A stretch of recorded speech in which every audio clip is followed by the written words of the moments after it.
wonder what it's going to be like when you stand before God. Is he going to say you've been working for my glory or you've been working for your story? I wish I had somebody else. Have you been working to magnify me or to magnify yourself? Have your working been for my exaltation or for your elevation?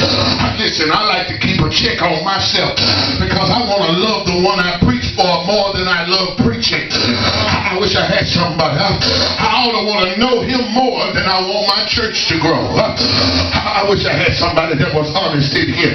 And then you're going to be judged for your substance. God is like that 80s singer that raises the occasional question, what have you done for me lately? Matthew 25:31, it says, then when the Son of Man shall enter into his glory and shall sit up on the throne of his glory with all his holy angels with him. He says, and all nations shall be gathered before him, and he shall separate them one from another, as a shepherd divided his sheep from the goats. It says he shall set the sheep on his right hand, but the goats on his left.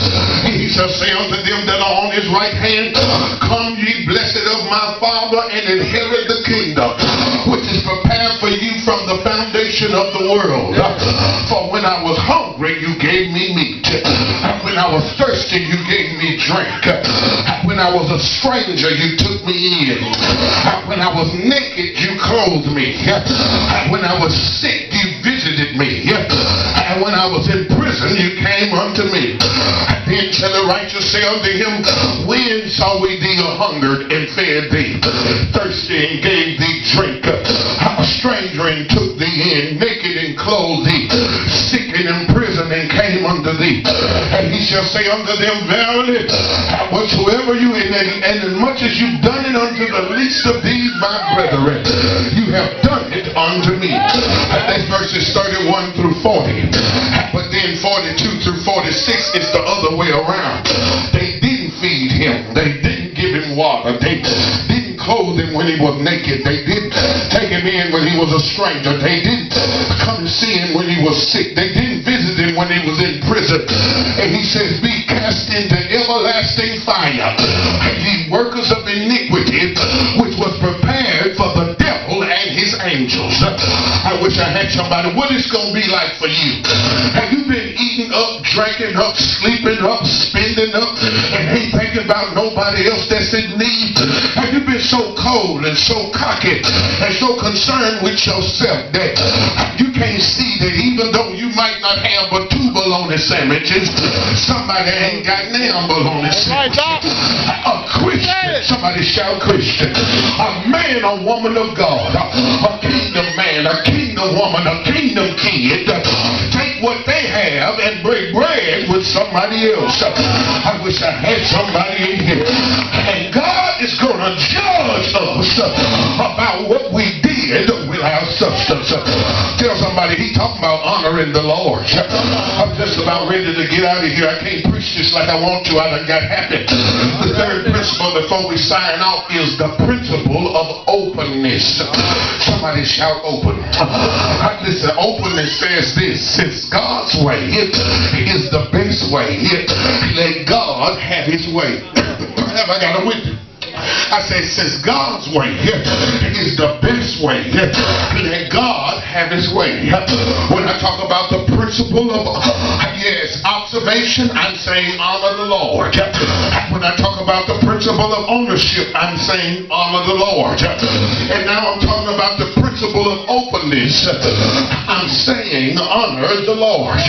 Before I move to the text, I want to tell you about my home. In my home, I'm the head of the house. In my home, my word is the final word. I wish I had somebody in here. My wife is naturally submissive. I don't have power struggles. I don't have to fight with her about who says what. She yields to my leadership by the grace of God. But even with that kind of influence on my wife, I never make a decision without incorporating what she thinks and what she feels. In other words, because I believe she's a woman of God, because I believe that she loves me, I'm open to whatever she suggests. And more times than not, I change my mind because I get to listen to the mind of my wife. Oh, I hope I'm blessing somebody. Now, that's just my wife. My wife, human, she bleed red blood. She put her pants on one leg at a time. She gets a cold. She coughs. She gets sick. We have to go to the ER. She's just a human. Hey, if I can listen to a human woman, I certainly can listen to a heavenly Father. Talk back to me if you can. Openness is saying, God, I trust you. I want to know your mind on the situation. I like her, but I want to know if you said she for me. I want this job, but I want to know if you want me to have this job. I wish I had somebody. It looks like a good opportunity, God, but I ain't going to move until I hear from you. Have I got a witness in here? Here it is. Here it is. I'm pushing it closer. Research what the Bible says about giving. I come to declare that some of you are in debt because you're not faithful with your finances. And some of you always pay your bills late and give them folk late charges and interest because you're not faithful to God with your finances. Some of you are always late for work because you're not faithful to God with your finances. Don't you turn me off. I'm trying to give you a word that's going to change you. And here's what you ought to do. Research what the Bible says about giving. I love Malachi. Baptist folk don't like to hear Malachi, Doc. But listen, the Bible says in Malachi 3 and 6, this is how he starts it off. I am the Lord. I change not. Therefore the sons of Jacob are not consumed. Here it is. You and I ain't under the jail because he don't change. We ain't outdoors because he don't change. Some of us ain't been faithful, but he still blessed us because he don't change. When you talk about sowing and reaping, some of us ain't sold the right stuff in our marriage, but we ain't been to divorce court because he don't change. I wish I had somebody. Some of us that ate all the wrong stuff, ain't did no exercise, but we still ain't stroked out. I had a heart attack, and the reason is, God, I feel like running in here because he don't change. Tell your neighbor, he don't change. He don't change. He don't change. He don't change. Hebrews 13 and 8 said, Jesus Christ, the same today, yesterday, and forevermore. And so in verse 7 he says, in verse 7 he says, in the days of old you have gone away from mine ordinances and have not kept them. Have I got a witness in here? He says, hey, but you say, wherein have we gone away? He says, will a man rob God? Yet you said, wherein have we robbed thee? He says, in tithes. There it is, Pastor, just slip one in on us. In tithes and in offerings. He said, return unto me, and I'll return unto you. Bring all the tithes into the storehouse, that there might be meat in my house. Improve me now herewith, saith the Lord of hosts. If I would not open up the windows. When I preach Malachi 3, that's going to be the text. Opening the windows. I wonder if the windows open on your finances, or is heaven closed up because you ain't bringing the tithe. I wish I had somebody here. Folk ain't gonna want to hear this, especially at tax time. I ain't giving that church a dime out of every dollar. I'm not giving them no $300-400. Listen, if you can't tithe, that just say you can't stand to be blessed. Oh, I wish I had somebody. I go somewhere, preach, get $3,000, and before we get in the car goods, baby, write the check and put some on top of it, because everything we get, it comes from the Lord. You got to research it. I like verse 11. And I will rebuke the devourer for your sake. Have I got a witness? I like verse 12. I'm going to make you a delightsome land, and all nations shall call you blessed. I knew this woman, she was single. Her husband had died on her. sick a long time before he died. I wish I had a witness in here. But she finally got able to get her dream car. It was a 600 Benz. And it was the year that hadn't even came in yet. And she got put on her front and her back plate. The same thing. It was 2 words. I tithe. So when they asked her, Laura, how you get that? She said, look in the front of the back. And they're looking and said, I tithe. She said, there it is. She said, you know what? I also got a house. I wish I had somebody. I had a long lost auntie that I never knew that left me some land and left me a mansion. And I don't even have to pay utility. You know how I did it? She said, I tithe. I wish I had a witness in here. Oh man, somebody see me here today. No, you don't get enough hours. No, the hours don't pay good enough. But still your closet running over. You need another upright to keep the meat that God done gave you. You know how come? Touch yourself and say, I tithe. I got a witness in here. I wish you had time to research what the Bible says about giving and respect what the Bible says about giving. Write the verse down so you can study it when you get home. Respond to what the Bible says about giving. And my dears, I want you to rely on it. Can you rely on it? See, I rely on it. That's how come my church always see my finance team will tell you, we give money to Africa. We give money to pastors. We give money to struggling members. A few months ago, somebody came for 3 Sundays, walked the aisle and joined, got help getting set up in an apartment, and we ain't saw them no more. Here's my thing. I ain't helping them so they can become members. I'm helping them because they came across our path. And our vision said we're going to equip, evangelize, and empower. Here's the key. Every human being that life affords us the privilege.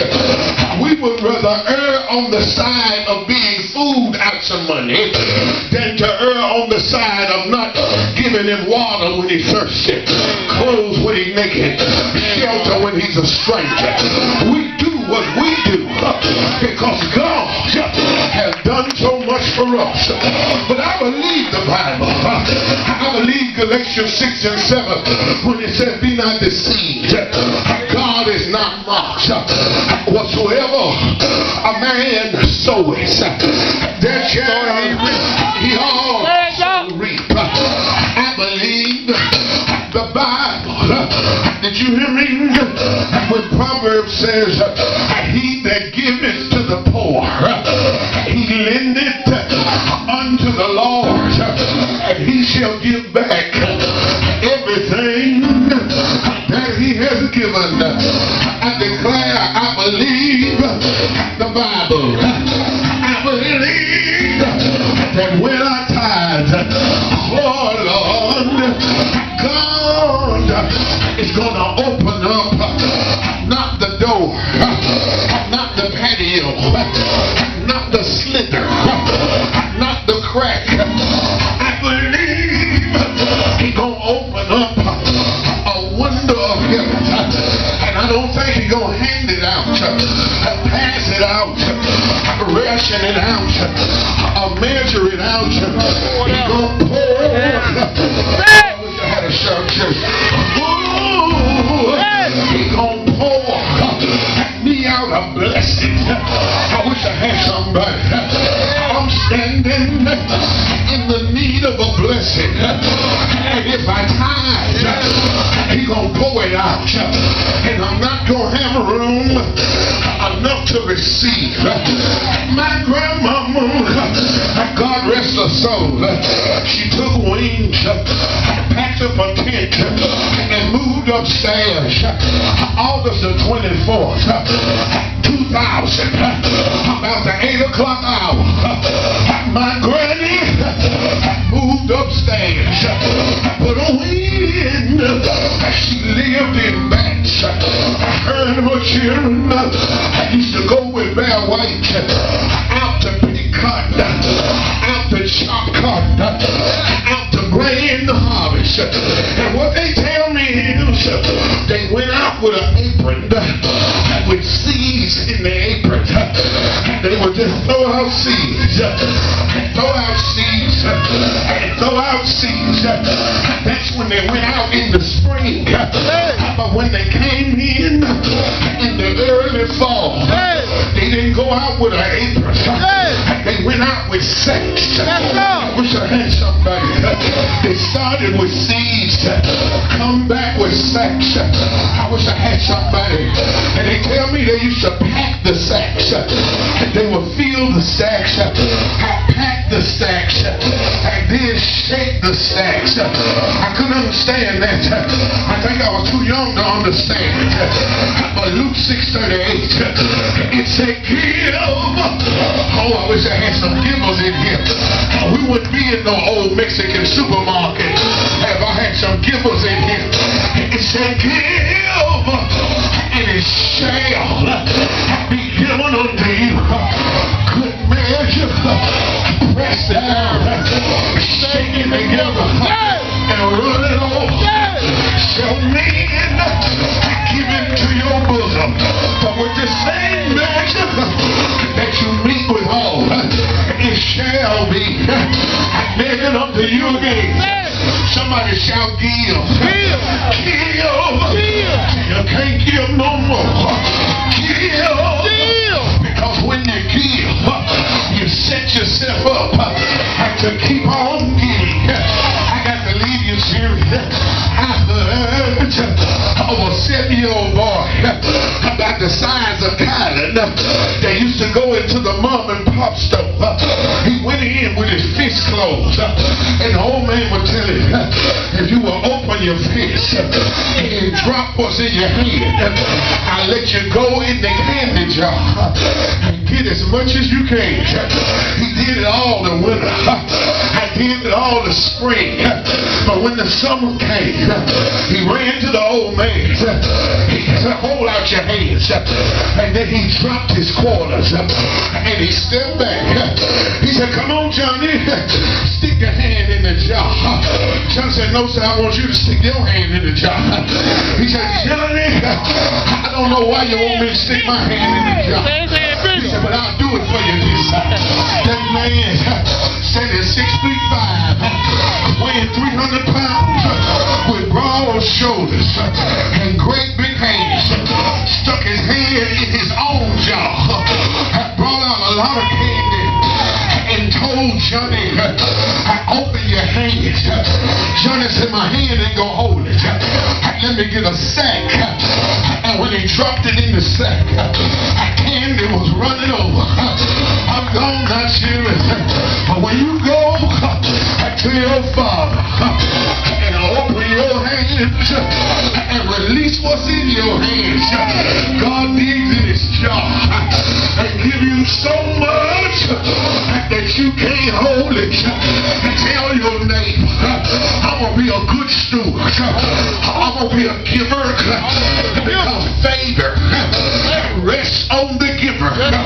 Did you know God been given to you since before you were born? And one Friday, he gave his hands to the nails. I gave his feet to the rivets. I gave his side to the spear.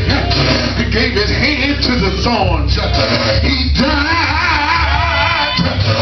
just for you. Anybody know he died? Reverend Daniel said he died till the earth got drunk and reeled and rocked like a drunken maid. He died until the sun refused to shine. He died unto the grave. Yes, got sick stomach and spit up his days. Anybody know he died? He died, but he didn't stay dead. I'm out of here cheering.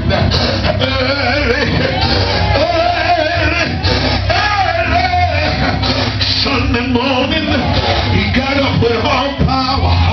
He got power to save, power to heal, power to deliver, and power to show you favor. Do you believe it? Do you receive it? Say yes. Say yes.